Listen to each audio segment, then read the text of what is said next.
Hello, dear listeners. Welcome back to another soul soothing episode of Dear Listeners. This is your friend and host, Sunita Rawat, and I am here to talk to you about something that we all struggle with at some point in life: choosing action over blame. Today's episode is not just a talk, it's a conversation between you and me.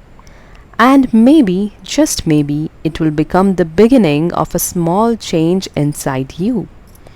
Let me start by asking you something. Be honest with yourself, okay? When something goes wrong, who do you blame? Maybe it's your boss who didn't recognize your hard work. Maybe it's your parents who didn't give you the resources you needed. Maybe it's the government. Maybe your partner. Maybe yourself. Blame is natural. It gives us a temporary sense of relief. It shifts the weight of responsibility from our shoulders to someone else's. But here is the thing: blame never brings change. Only action does. Let me tell you a small story. There was a boy named Raghav. He failed his 12th board exams. Everyone blamed him, and soon he started blaming his school, his friends, even his parents. For a year, he did nothing, just carried the burden of blame. Until one day, someone asked him, "Okay, now what?" That question changed everything.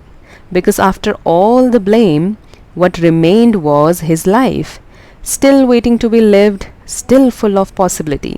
And that brings us to our topic: choosing action over blame. Blaming is a defense mechanism. It protects our self esteem. It shields us from guilt, but it also builds a wall between us and solutions. Think of it like this: if your car breaks down in the middle of road, would you sit there blaming the manufacturer? Or would you take out your phone and call for help? The answer seems obvious, right? But in life, we often do the opposite. We get stuck, paralyzed, angry. We think the world owes us something, but the world owes us nothing. We owe ourselves action, hope, progress.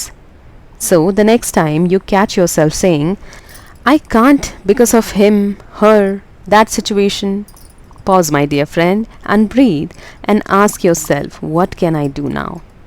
Let's talk about ownership.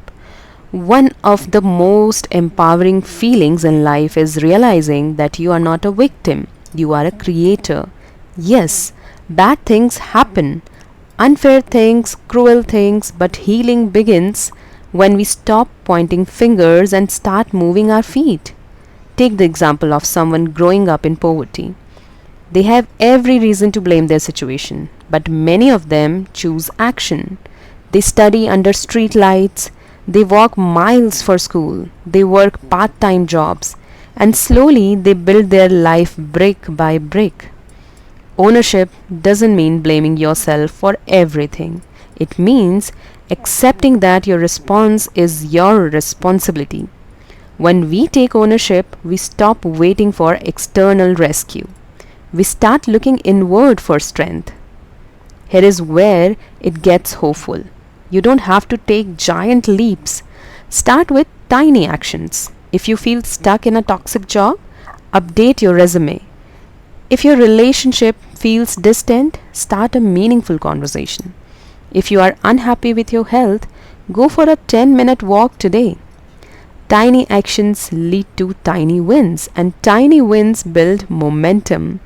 Even just listening to this podcast is a tiny action. It means you are open, curious, and willing. And remember, every marathon begins with one step. Don't wait for motivation. Action brings clarity. Clarity brings motivation. Now let's go deeper into relationships.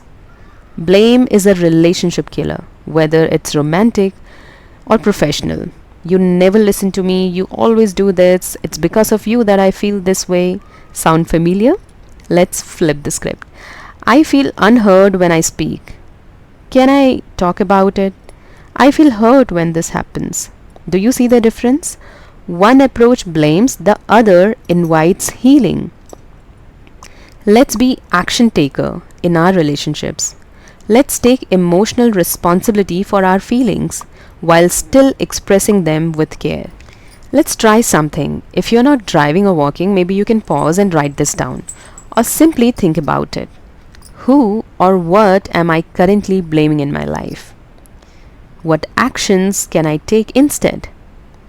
What's one small step I can take today? Here is another idea. Write a letter to that person or situation you blame. You don't need to send it, just write it to release that emotional weight. And then write a second letter to yourself. Make a promise to take one action, no matter how small. This process, my dear listener, can be truly transformational. Dear listener, life is not always fair. People are not always kind. Situations are not always ideal, but in every moment you have a choice to react or to respond, to blame or to act. Action doesn't guarantee success, but it guarantees movement. And remember this, even when nothing outside you changes, something inside you always can. Take that walk, make that call, apologize, apply, write, speak up, rest, start again. Whatever it is, choose action. And when you feel overwhelmed, come back to the space, re-listen, reconnect. This is your friend and voice, Sunita Rawat, signing off from dear listeners. I'll see you in the next episode. But until then, take care of your thoughts. Take care of your actions and always remember, you are more powerful than your past. You're not stuck, you're becoming.